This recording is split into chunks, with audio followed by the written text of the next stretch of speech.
Welcome to Subramani. Except investing more money for a longer period of time, a human being, I don't want to say only man, a human being will do anything else to have more money. Everything else he'll try crypto, he'll try gold, he'll try platinum, he will try everything in the world. It takes a very long time for people to realize investing more for a longer period of time is the only known way to succeed. So a 23-year-old who starts with an SIP of 3,000 rupees a month and increases it by 10% every year will have a few crores by the time he or she retires, right? You have at least you have at least about 37 years of compounding. So it's fairly obvious that if your father had started investing for you when you were 0 years of age, which happens for people in certain communities, the minute the wife is pregnant, they already get the PPF form, and the day the kid is born, the PPF account is started. Well, some of us are not so lucky. Some of us hear the word investing after we reach college, or maybe after we get our first job, or after it is the December of our first job when the HR calls and threatens us and says, if you don't invest in some ATC investment, we will cut taxes. And then suddenly you scamper around and you call your neighbor and say, what have you done? Arey wo tera agent ko bhejna mere paas. And you buy something, LIC policy, National Savings Certificate, without any great application of mind. That is our first introduction to investing. Or when somebody like me keeps shouting on the top of my voice in every video saying you must invest, you must invest, you must invest, then people come with some amazing excuses, and these excuses are far more difficult to tackle if you are a product seller. Now if I just say you must invest, the people don't see that I have any vested interest in that, because the only thing I'm selling is my book or my class. To me, I'm indifferent whether you invest or you don't invest. And what are the excuses which people tell me when I train agents, etc., and I ask them, what are the things which people tell you? The most common excuses, mere paas to paise nahi hai, I just don't have money. So my argument is, if you don't have money when you're in your 20s and 30s, how will you have money in your 60s, 70s, 80s, 90s, and maybe 105? Right? You need money for that. So the first question is, what will happen if I don't invest? Well, that's a very good question to ask. Well, you will not be able to retire. I am not saying, and people then say, मुझे कोई Tata Birla नहीं बनना है, or today maybe the words have changed to Ambani, Adani नहीं बनना है, whatever, Tata Birla is not really the richest today perhaps. Anyway, that's a different topic. Boss, आपको कुछ नहीं बनना है, you don't have to do anything, but you have to still retire, right? You will have goals, you will get married, you will buy a house, you will buy a car, you will go for vacations, you will have your children will study, your children will get married, you will retire. Assuming you don't get married, assuming you don't have children, nothing of that, you will still retire. At some stage in life, you will not be able to work, and at that stage, you will need your money to take care of yourself. That is one solid reason to invest. And if you don't have money, you have to create money. And how do you create money? By earning more. How can you earn more? Well, in this country with an 8% growth or a 7% growth, whatever, if you can't earn money, or if you can't create wealth, something is wrong. Do something, right? Go and get an education, go and play cricket. I'm indifferent to what you do as long as you create money. I'm not giving you the old formula that you have to get into IIT, you have to do a chartered accountancy course. That's nice. It will give you a good solid foundation. But if that is not on, there are so many other things you can do. It's not like 30-40 years ago that there were only fixed professions. You could be a radio jockey, you could run a YouTube channel successfully, not like me running like a time pass kind of a thing. You can take it very seriously. You can create content every day. There are so many content creators who are making this a full-time career. For me, it is not. For me, it is just a part-time thing. You could make this a career. You could do hairdressing, you could do catering, you could do event management. There are thousands of ways of earning money. Earning money is not as difficult as in managing money, right? Look at the last 170 years when Birlas have gone from wherever they started to 168 years of compounding, so 50,000 crores, 1 lakh crores, the sigma of their market capitalization. At the same time, the Bahadur Shah Zafar, the king of India, has gone to penury. The people who inherited his name are living in squalor in Kolkata, right? So managing money is not so simple, but earning money is important. If you have to earn money, you have to pay taxes, you have to save, and that saving turns into investment. So first of all, go and earn money. How do you earn? It's up to you, but earn money. So saying I don't have money and why should I invest are completely wrong. You have to invest because you will retire. As simple as that. So my book is Retire Rich. To retire rich, you have to start early. People only see the name of the book. It is Retire Rich. They forget the byline which says invest rupees 40 a day. And I'm not changing that amount. It is 40 a day 10 years back, and I'm not changing it. I'm saying you have to increase it by 10% every year. Right? So first of all, find the money, do the saving, then start doing the investing. So don't have money is not an excuse. And then the question, why should I invest? Well, this is the reason why you should invest. And please make the distinction between investing and saving. Very many people who write content, who make videos, don't understand the difference between bank fixed deposit, an endowment plan, or even gold. These are not investments, these are savings, right? You have to convert those savings into investments. Investments means direct equity, or investing in equity through mutual funds, investing in real estate. These are risky, volatile assets which will give you good returns over the long period of time, but you have to have tremendous skills. Like I have very negligible or zero skills in real estate, so I have no real estate portfolio. Maybe a house to live in, an office, and that's about it. I don't have anything beyond that, and that can be taken on rent till you can afford it, right?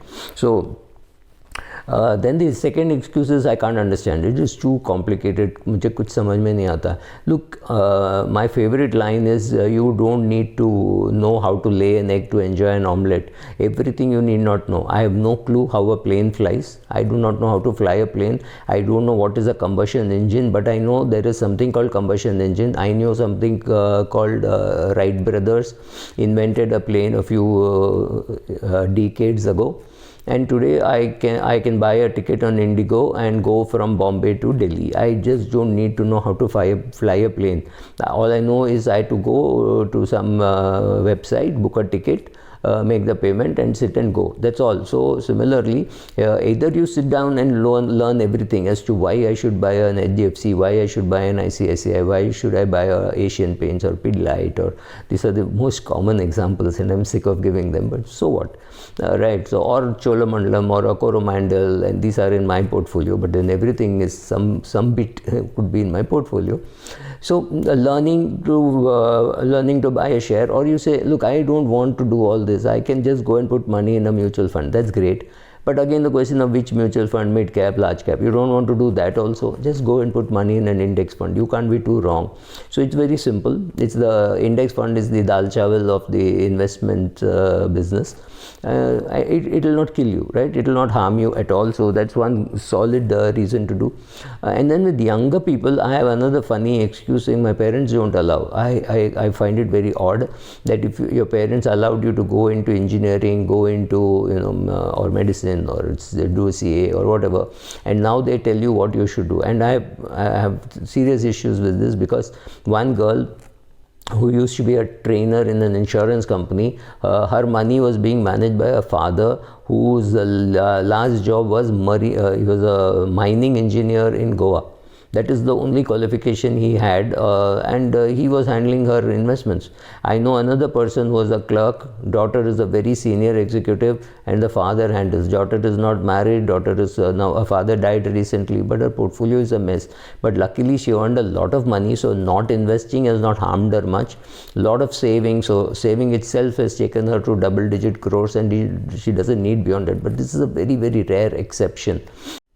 So you must learn how to invest. It's not to say that I don't know how to invest, I won't learn to invest. That can't work, because none of your goals in life will be met.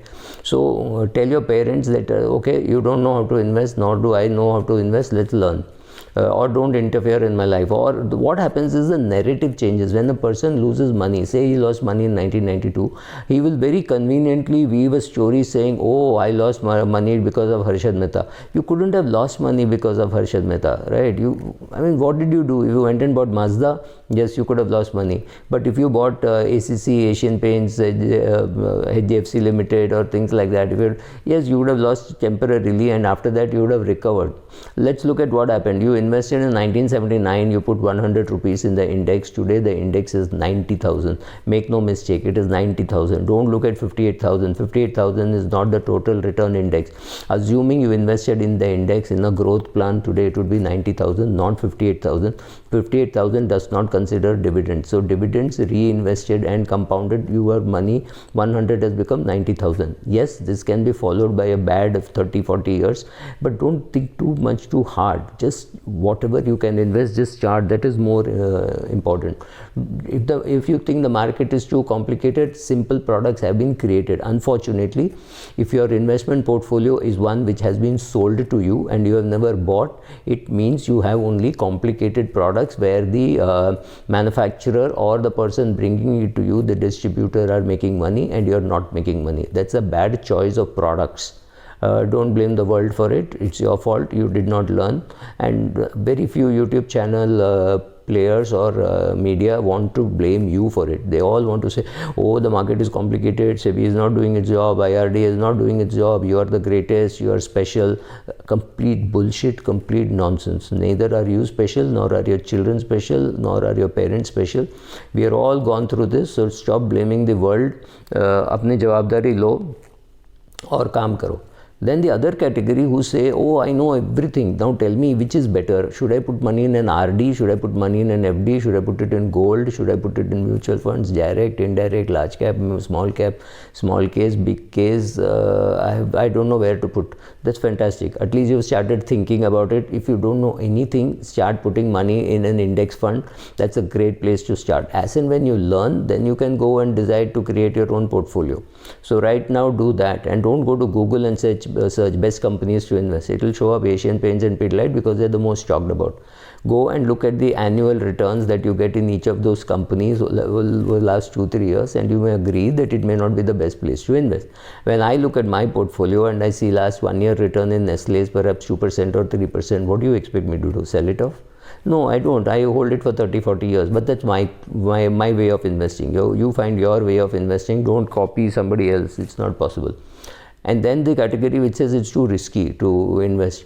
You don't understand the risk of not investing. That's all. When you understand the risk of not investing, you will invest. It's completely stupid to say it's too risky. Of course, it's too risky. But what is a greater risk? At the age of 68, going and telling your children, look, I have no money. You have to look after me. And they're going to say, sorry, boss, bad luck. We have money only for ourselves. We don't have money for you. Don't expect your children to bail you out if you have been stupid not to invest, right? The other one, why should I invest? I'm anyway saving. It won't be sufficient. Your savings will just not grow.